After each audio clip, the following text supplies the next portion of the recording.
মিষ্টি চাঁদের জোছনা, মিষ্টি তোমার ছোঁয়া ভালোবাসা, আবারও কিন্তু চলে এসেছি তোমাদের মাঝে। আসলেই তোমাদের মাঝে না আসলে আমার জানি কেরম লাগে মনটা। কি করব বলো, আসলে তোমাদের সাথে একটু সময় দিলে, একটু সঙ্গ দিলে আমার অনেক ভালো লাগে। আশা করি তোমাদেরও ভালো লাগে। তো কিছু কিছু সময় আমি তোমাদেরকে নিয়ে অনেকটাই চিন্তা করি, অনেক কিছু ভাবি। তো যাক, আজ কিন্তু আমাদের সঙ্গে আমাদেরকে নাই নাইম হোসেন আছে। তো নাইম হোসেন তোমাদের মাঝে কিছু বলতে চাচ্ছে। দেখি আসলে আমাদের এই নাইম হোসেন কি বলতে চায় আমাদের মাঝে। আসলে আমরা একটু শুনে যাই। নাইম হোসেন একটু আসসালামু বলো। আলাইকুম। হ্যালো ভিউয়ার্স, কেমন আছেন আপনারা সবাই? আশা করি ভালো আছেন। আমি আজকে আপনাদের সাথে যেটা বলতে যাচ্ছি সেটা হলো যে আমি আজকে 15 দিন যাবত, দীর্ঘ 15 দিন যাবত আমি ড্রাইভিং শিখতেছি।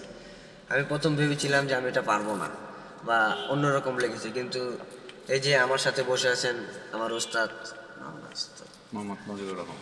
এই যে আমার ওস্তাদ মোহাম্মদ মুজিবুর রহমান, এই ওস্তাদদের মাধ্যমে এই যে আমি ড্রাইভিং শিখতেছি। উনি আমাকে সব রকমভাবে, সব রকম গাড়ির যা যা আছে, যেভাবে শেখানো দরকার সব কিছুই বলতেছে। আমি তার মাধ্যমে আমি 15 দিনে এখন আমি খুব ভালো গাড়ি চালাই। আমি ভেবেছিলাম যে এটা আমি পারবো না, কিন্তু আমি 15 দিনে খুব ভালো গাড়ি চালাচ্ছি ওস্তাদের মাধ্যমে। আপনারা যদি শিখতে চান তাহলে চলে আসবেন উত্তরা 12 নম্বর সেক্টর, ক্যাফে দরবারের অপোজিটে উত্তরা ড্রাইভিং ট্রেনিং সেন্টারে।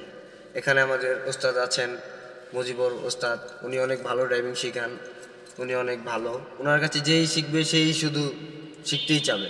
উনি এমন একজন লোক, খুব ফ্রেন্ডলি, আমাদের সাথে ব্যবহার করে, অনেক ভালো গাড়ি চালানো শেখায়, সব কিছু শেখায়। ভুল করলে বকাঝকা করেন, উনি কিন্তু অনেক ভালো। আপনারা সবাই চলে আসবেন এখানে ড্রাইভিং শিখতে। আশা করি ভালো থাকবেন, সুস্থ থাকবেন। আসসালামু আলাইকুম। তো আসলে আজ কথা বাড়াবো না। অ্যাকচুয়ালি আমি কিন্তু অন্তর থেকে তোমাদের সবাইকে ভালোবাসি, আর সেই ভালোবাসার থেকেই আমি কথাগুলি বলতেছি।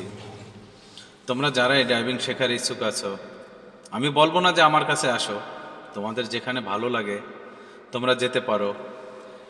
সবসময় একটা জিনিস মনে রাখতে হবে যে হাতের কাজ শিখে রাখা কিন্তু আমাদের জন্য ভালো, সেটা যে কোনো কাজ হতে পারে। অনেকেই দেখা গেছে আমরা দেশ বিদেশ চলে যাই, সেখানে কিন্তু আমাদের বেশিরভাগই প্রয়োজন হয়ে থাকে আমাদের এই ড্রাইভিংটা। সেই ক্ষেত্রে আমি বলতেছি আসলে এই ড্রাইভিংটা শিখে যাওয়াটা আমাদের জন্য অনেকটাই ভালো, অনেকটাই সেফ, আমাদের জন্য ভালো হয় এবং কি অনেকটাই সাশ্রয় হয়। আশা করি আর কথা বাড়াবো না। ভালো থাকবা। আল্লাহ হাফেজ। Good bye.